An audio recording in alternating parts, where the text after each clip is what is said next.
आइए सुनते हैं गुरुदेव रविंद्रनाथ टैगोर जी की लिखी हुई कहानी मुन्ने की वापसी। उसकी उम्र 12 वर्ष के लगभग रही होगी जब वह इस हवेली में अपने मालिक के पुत्र अनुकूल की देखभाल के लिए नौकर रखा गया था। उसका नाम रायचरण था। आज काफी समय बीत चुका है। नन्हा अनुकूल रायचरण की गोद से निकलकर स्कूल में दाखिल हुआ, फिर कई सीढ़ियां चढ़कर स्कूल से कॉलेज पहुंचा, फिर कॉलेज छोड़कर सरकारी महकमे में मुहासिफ हो गया। रायचरण तब भी उसकी देखभाल करता था, मगर फिर भी एकाएक उसका यह अधिकार जाता रहा। घर में नई बहू आ गई और अनुकूल की सारी जिम्मेदारियां उसने ओढ़ ली। कुछ समय के लिए रायचरण खाली हो गया, मगर नई मालकिन ने जल्दी ही उसे एक नई जिम्मेदारी सौंप दी। बहुत कुछ बदला, मगर रायचरण और उसका काम ना बदला। वह आज भी बच्चा खिलाता था। यह बच्चा उसकी गोद में खेले अनुकूल का बेटा था। बच्चा घुटनों के बल चलकर बाहर निकल जाता, तब रायचरण दौड़कर उसे पकड़ता तो वह और तेज भागता और खिलखिलाकर हंसते हुए किसी निरापद स्थान पर जाकर छिपने की चेष्टा करता। तब रायचरण उसका असामान्य चातुर्य व विचार शक्ति देखकर चकित रह जाता और बहू रानी के पास जाकर कहता, बहू जी देखना, तुम्हारा बेटा बड़ा होकर जज बनेगा, 5,000 रुपये कमाएगा। जब वह रायचरण को चन्न कहकर पुकारता तो उसका मन बहुत ही प्रसन्न हो उठता। वह दोनों हाथ जमीन पर टेक कर घोड़ा बनता और बच्चा उसकी पीठ पर सवार हो जाता। रायचरण को लगता कि ये सभी लक्षण जज बनने वाले ही हैं, वरना इतनी छोटी आयु में बच्चों को ऐसी सुध नहीं रहती है। इन्हीं दिनों अनुकूल बाबू का स्थानांतरण पद्मा नदी के किनारे एक जिले में हो गया। नए स्थान की ओर जाते हुए कलकत्ते से उन्होंने अपने बच्चे के लिए कीमती आभूषण और कपड़ों के अतिरिक्त एक छोटी सी सुंदर बग्गी खरीद ली। वहां का मौसम बड़ा खुशगवार था। रायचरण अपने छोटे मालिक को साटन का कुर्ता, जरीदार की टोपी, हाथों में सोने के कंगन और पैरों में 2 लच्छे पहनाकर बग्गी में बिठाकर दोनों समय हवाखोरी को ले जाता। फिर बरसात का मौसम आया। कई दिनों से मूसलधार बारिश हो रही थी। भूखी पद्मा अंगड़ाइयां लेने लगी।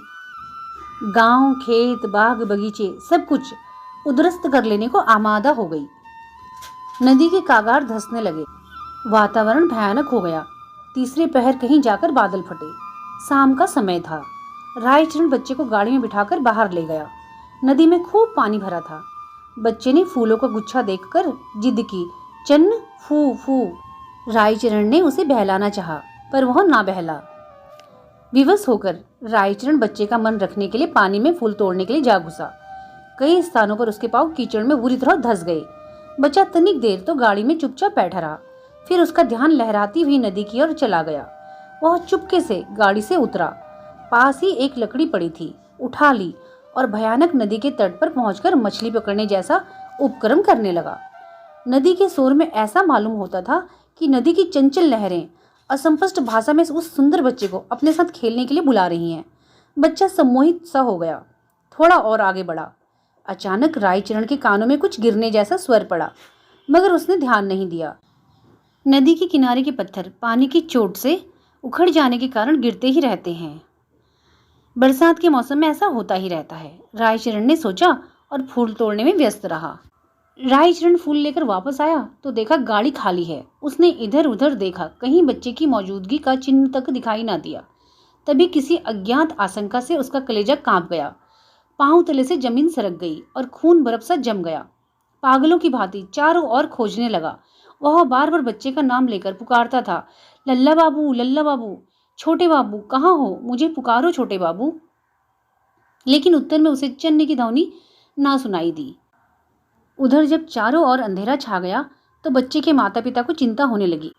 उन्होंने चारों ओर आदमी दौड़ाए। कुछ आदमी लालटेन लिए हुए नदी के किनारे खोज करने पहुंचे। रायचरण लल्ला बाबू कहता हुआ चारों ओर भटक रहा था। रायचरण उन्हें देखकर रो पड़ा। उन्होंने उसे प्रश्न करना आरंभ किया, किंतु वह प्रत्येक प्रश्न के उत्तर में यही कहता, मुझे कुछ पता नहीं। वे फौरन रायचरण को लेकर घर पहुंचे। बहू रानी ने सुना तो पछाड़ खाकर गिर पड़ी। फिर रायचरण का हाथ पकड़कर झंझोड़ दिया, कहाँ है लल्ला बाबू, बोल कहाँ है। रायचरण वही कहता रहा, मुझे कुछ नहीं पता। प्रत्येक व्यक्ति की यही राय थी कि यह काम पद्मा ने किया है, किंतु इसके अतिरिक्त दूसरी शंकाएं भी पैदा हो रही थी। एक यह कि उसी शाम को खाना बदोशों का एक काफिला नगर से गया था और माँ को यह संदेह था कि रायचरण ने कहीं बच्चे को उनके हाथों न बेच दिया हो। वह रायचरण को अलग ले गई और उससे प्रार्थना करते हुए कहने लगी, रायचरण, तुम मुझसे जितना धन चाहे ले लो, किंतु मेरा बच्चा मुझे लौटा दो। पर रायचरण कुछ उत्तर न दे सका, केवल सर थामे रोता रहा। मालकिन ने क्रोध के आवेश की दशा में उसको घर से निकाल दिया।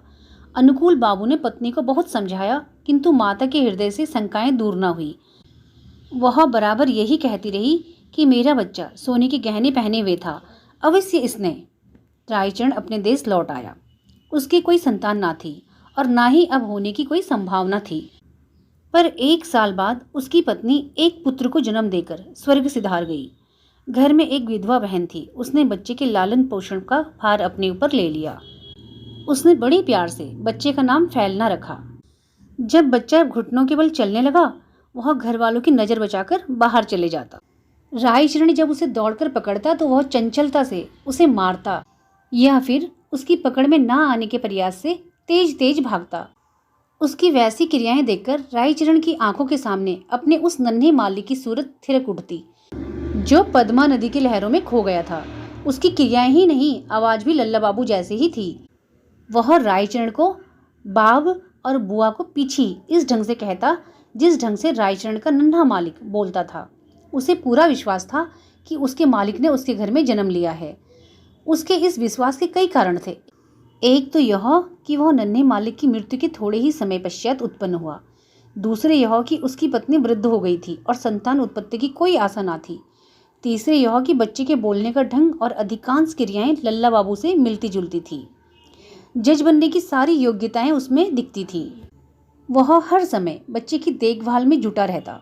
उसे शंका रहती कि कहीं उसका लल्ला बाबू फिर से गायब न हो जाए। वह बच्चे के लिए गाड़ी लाया और अपनी पत्नी के गहने बेचकर बच्चे के लिए गहने बनवा दिए, वैसे ही गहने जैसे उसका लल्ला बाबू पहनते थे। उसी की भांति उसे सजा धजा कर वह उसे गाड़ी में बिठाकर प्रतिदिन सैर के लिए बाहर ले जाता था।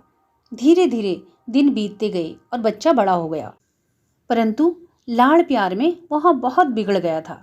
किसी से सीधे मुंह बात न करता। गांव के लड़के उसे जज साहब कहकर छेड़ते। वह बाप को भी बाप की तरह ना समझकर नौकर अधिक समझता था। जब लड़का शिक्षा योग्य हुआ तो रायचरण अपनी थोड़ी सी जमीन बेचकर कलकत्ता आ गया। उसने दौड़ धूप करके एक नौकरी खोजी और फैलना को स्कूल में दाखिल करवा दिया। उसे पूरा विश्वास था कि बड़ा होकर फैलना अवश्य ही जज बनेगा।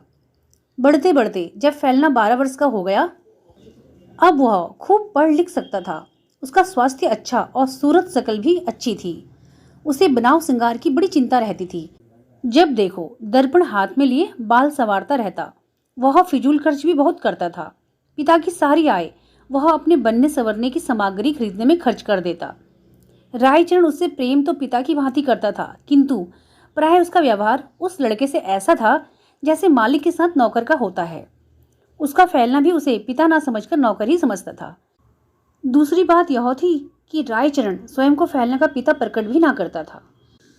छात्रावास के विद्यार्थी रायचरण के गवारपन का उपहास करते और फैलना भी उन्हीं के साथ सम्मिलित हो जाता।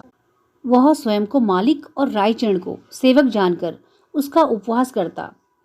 रायचरण ने जमीन बेचकर जो कुछ रुपया प्राप्त किया था वह अब लगभग समाप्त हो चुका था। उसका मामूली वेतन फैलना के खर्चों के लिए कम था। वह अपने पिता से जेब खर्च और कीमती वस्त्रों के लिए झगड़ता रहता।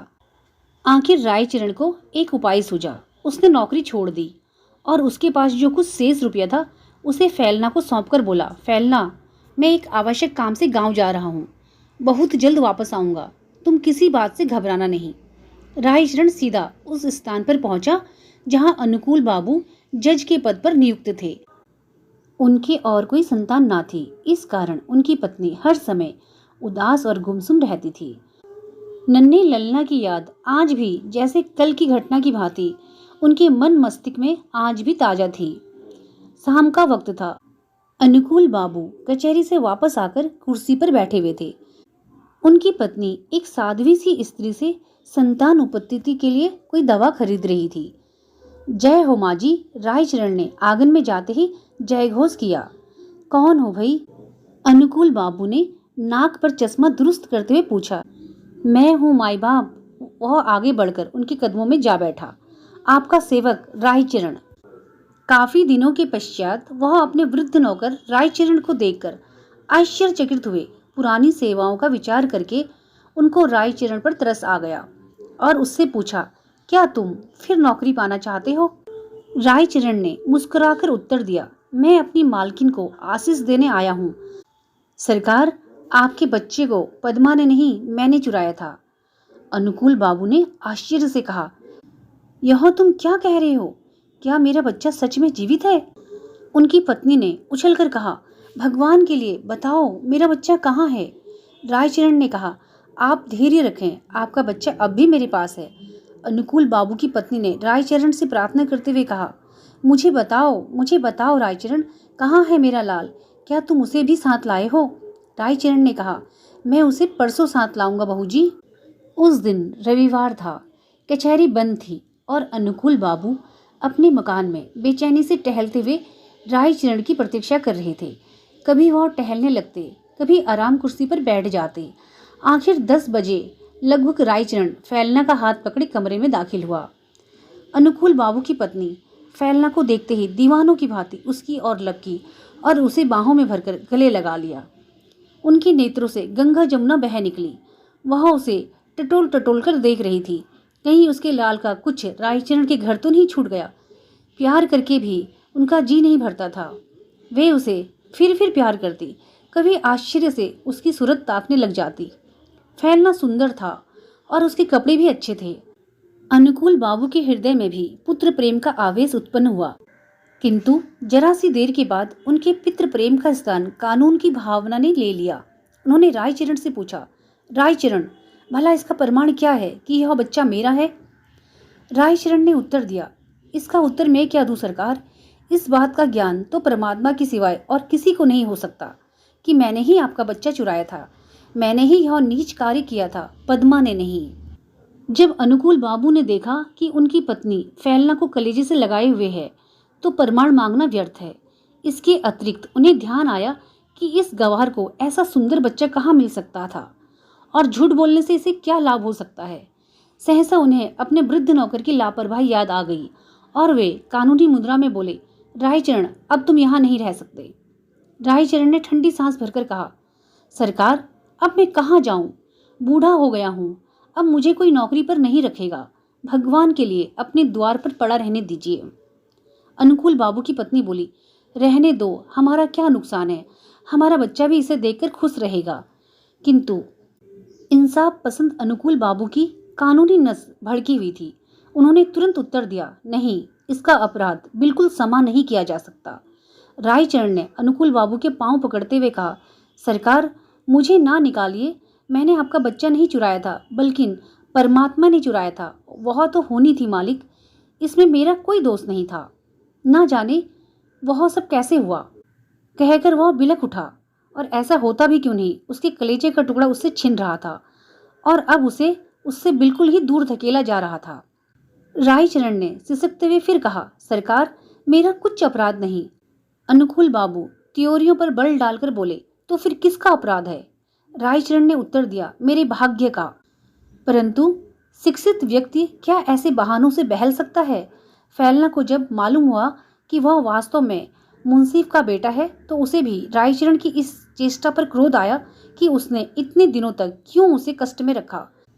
फिर रायचरण को देखकर उस पर दया आ गई और उसने अनुकूल बाबू से कहा, बाबूजी, इसे क्षमा कर दीजिए। यदि आप इसे अपने साथ नहीं रखना चाहते तो माहवार कुछ रुपयों का बंदोबस्त कर दें। आखिर इसने इतने समय तक मुझे पाला है, इसका कुछ तो प्रतिकार इसे मिलना ही चाहिए। रायचरण ने अपने बेटे की बात सुनी तो उसके दिल पर चोट सी लगी। उसने अंतिम बार अपने बेटे को देखा, फिर सबको अंतिम नमस्कार किया और पलटकर घर से बाहर आकर दुनिया की भीड़ में खो गया। महीना समाप्त होने पर अनुकूल बाबू ने रायचरण के गांव कुछ रुपया भेजा, किंतु रुपया वापस आ गया। वहां अब इस नाम का कोई व्यक्ति नहीं था।